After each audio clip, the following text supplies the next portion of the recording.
We're number 4. We're number 4. Mike Fisher reporting from Frisco, outside the Star in Frisco. Inside the car, outside my Star. No, the other way around. Inside my car, outside the Star, where the Cowboys are number 4. A bunch of stuff has happened over the course of Thanksgiving weekend. The loss to Washington, of course, an embarrassment, a debacle. The Giants beat the Bengals, but maybe lose their quarterback. And as we sit here now, Philadelphia is scheduled for a Monday nighter against Seattle. You would assume that Philadelphia would lose that game. That would drop them to 3-6 and 3-6-1. The Giants are in first place at 4-7, tied with the Washington record-wise, but they swept Washington. The Giants did. It's the foundation of their whole season. All they've really done is beat Washington twice. Just like the foundation of Washington's whole season, what have they really done? Well, they beat Dallas twice. The Cowboys can continue to look at the standings and hope. At 3-8, they are not even close to mathematically eliminated. That probably won't happen until week 17, really, week 16. And the Cowboys take this very weird COVID-induced schedule change, and they use the beginning of this week as if it's a bye week. And, of course, Mike McCarthy, head coach of the Cowboys, is still in mourning in the last couple days. We spoke to him Friday, and then he spoke to 105 Through the Fan on Monday, and you could still hear he's just drained. The passing of the assistant coach, Marcus Paul, really sucking the life out of these guys, even as they live on and fight on, or try. I did have somebody really smart point out to me, by the way, think about it. Who was in that weight room at 7:30 that morning? A couple of 30-year-olds, a couple of 27-year-olds, and a whole bunch of 22-year-olds, right? Football team, a whole bunch of 22-year-olds. And they heard what they probably heard,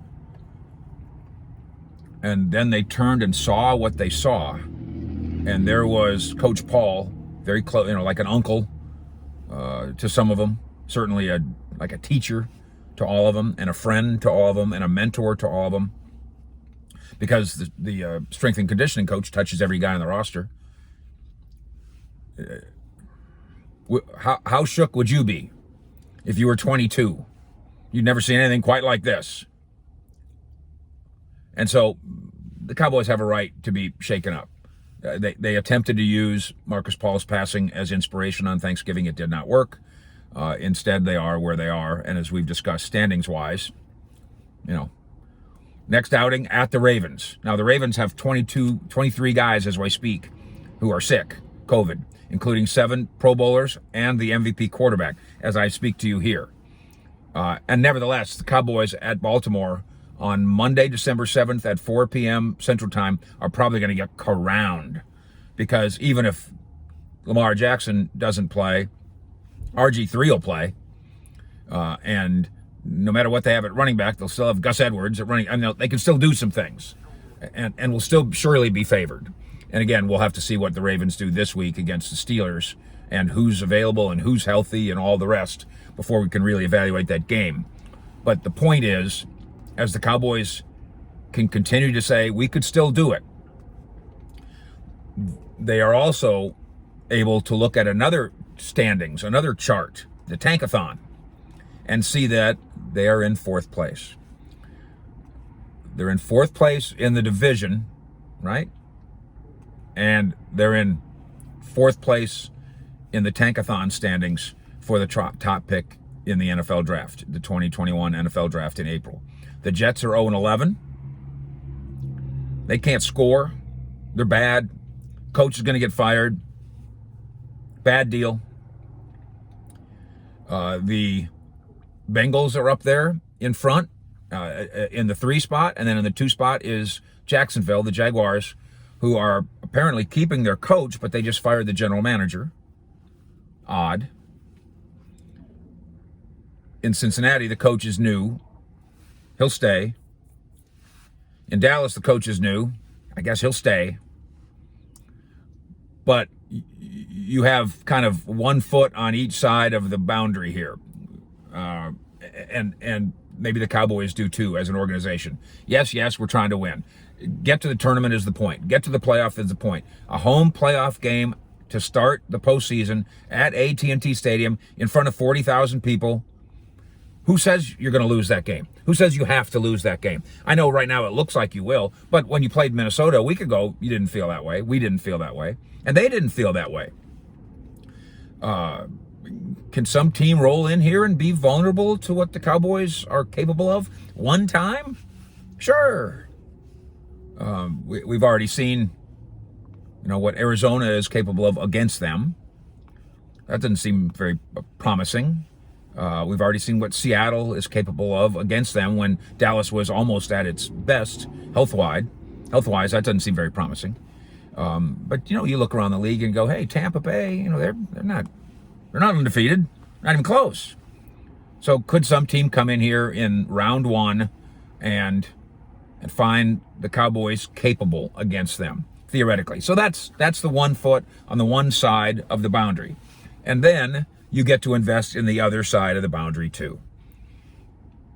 Once the bitterness of this season goes away, and maybe this season will be almost a mulligan in the minds of some of us. Certainly for the coaching staff, you can understand why the Joneses say, you know what, we're not firing anybody. This was a mulligan. We didn't have training camp.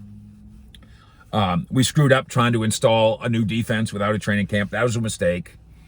We made some personnel decisions that were a mistake. We probably didn't play some kids early on that we should have played sooner.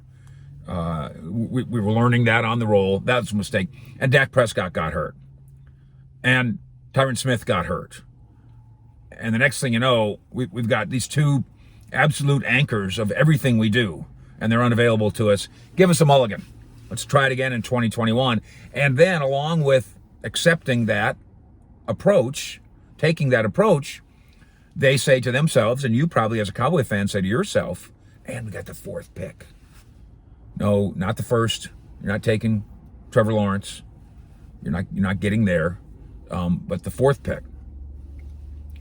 And that's got immense value. And as a personnel guy I was talking to the other day said, and don't forget, it's also the 4th pick of the 2nd round, and the 4th pick of the 3rd round. You're I'm not very good at math, but you have 2 of the first 36 picks. You can get 2 good players with 2 of the first 36 picks. Completely turn around the franchise? I don't know. But get them right and add quality to this roster the way you feel like you did in last year's draft. Last year's draft, by the way, a potential star wide receiver, a clearly already good starting cornerback, probably a good starting center. It looks like a good starting defensive tackle, and maybe more. Do that again. Do that one more time. Finish last place, so you get to play a last place schedule. And this can be a 2021 turnaround for Dallas. Once they're done, not because they gave up, but because the numbers added up. Once they're done contending in the NFC East, they can turn their attention, and you can turn your attention to the NFL draft. Obviously, inside the building, there's people, the college scouting people are already doing that. Will McClay and his department, they've got one eye over there, as they should. And then my friend Brian Broaddus, of course, the former NFL scout, now with us on 105.3 The Fan. He this is Christmas for him. Winning football games is the best. Whoops, I'm still here. Winning football games is the best. What happened? But if you're a scout, the second best thing is let's get ready for the NFL draft. We will do that here. We will do that with the help of people like Brian Broaddus, Dane Brugler, also very helpful to us. And then some names, some football names, obviously, that we can't tell you because we keep them on the down low. But we will be all over the Cowboys and the NFL draft as we have been around here for 31 years now. And then I would remind you of this, how we like to approach it. What is their plan? Because I don't pretend I'm a scout. I'm not. I'm just a broken down old sports writer.